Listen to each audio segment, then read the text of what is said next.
Assalamualaikum warahmatullahi wabarakatuh. Alhamdulillahirabbil alamin. Alhamdulillahilladzi anzalal Qur'an fi syahri Ramadan. Asyhadu an la ilaha illallah wa asyhadu anna Muhammadan abduhu wa rasuluh. Ikhwanu billahi arsyadakumullah. Mukjizat terbesar yang diturunkan oleh Allah kepada malaikat, mukjizat yang terbesar yang diturunkan oleh Allah kepada Rasulullah adalah Al-Quranul Karim. Al-Quranul Karim terkenal dengan Ummul Kutub atau induknya berbagai macam kitab samawi, berbagai macam kitab yang diwahyukan oleh Allah. Di situ ada Taurat, Injil, Zabur, semua tertuang atau tertulis dalam Al-Quran.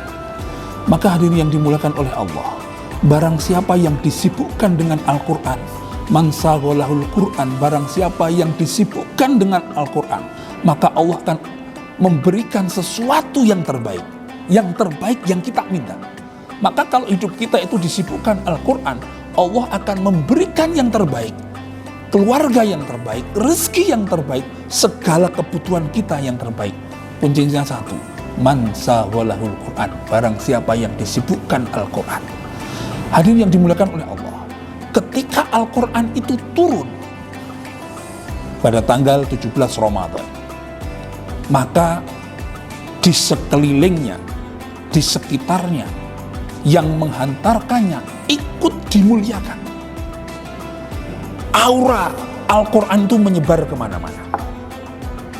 Seperti kalau kita lihat kemarin ada peristiwa yang monumental di negara kita, ada MotoGP di Mandalika.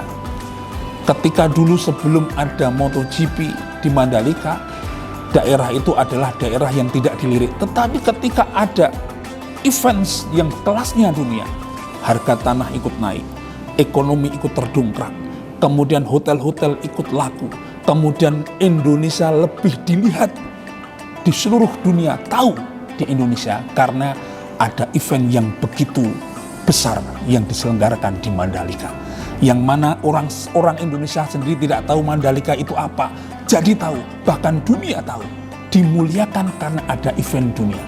Lah, ketika Al-Quran itu turun, segala sesuatu yang menghantarkan lingkungannya di sekitarnya ikut dimuliakan. Contohnya, Al-Quran diturunkan di bulan suci Ramadan. Ramadan ikut termuliakan menjadi Sayyidus Suhur, bulan atau induknya atau tuannya bulan. Kemudian Rasul yang menerima, Muhammad SAW, ketika menerima Al-Quran ikut dimuliakan menjadi Sayyidul Anbiya wal Mursalin, Khotamul Anbiya wal Mursalin, menjadi penutup para nabi dan rasul dan menjadi panglimanya para nabi. Kemudian malaikat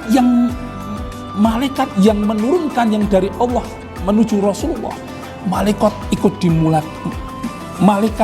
dimuliakan menjadi panglimanya malaikat, yaitu malaikat Jibril. Hari yang diturunkan Al-Quran itu yaitu hari Jumat. Jumat juga akan dimuliakan menjadi Sayyidul Ayam atau rajanya, tuannya hari. Maka sesuatu yang diturunkan Al-Quran atau sesuatu yang berkaitan dengan Al-Quran, orang yang mengantarkannya, sekitarnya, keadaannya, semuanya ikut dimuliakan. Maka Al-Quran adalah sebuah wahyu yang terbesar, yang terhebat yang diberikan oleh Allah kepada Rasulullah SAW. Dalam surat Toha di sana diterangkan, barang siapa yang berpaling dari Al-Quran, dia akan mendapatkan kehidupan yang sempit. Sempit dalam arti apa? Hatinya sempit, walaupun kaya raya, jabatannya tinggi, harta melimpah, dia tidak akan tenang. Kenapa? Ada Al-Quran, tetapi dia tidak pernah membaca. Ada Al-Quran, dia tidak pernah mengamalkan. Wa nahsuru yaumal qiyamati a'ma, dan dia akan dikumpulkan di padang mahsyar dalam keadaan buta. Dan orang itu protes kepada Allah, ya Allah, kenapa saya buta ya Allah? Padahal di dunia saya mampu melihat karunia yang terbaikmu. Padahal di dunia saya mampu melihat ciptaanmu. Tetapi kenapa ini saya buta ya Allah? Kemudian Allah menjawab, karena ketika engkau hidup di dunia ada Al-Quran tetapi engkau melupakan Al-Quran.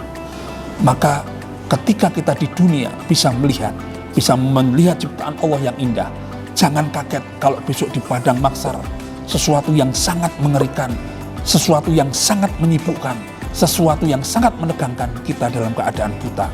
Bisa jadi ketika kita diberikan, bisa jadi ketika ada Al-Quran di hadapan kita, kita tidak mau membaca maupun mengamalkannya.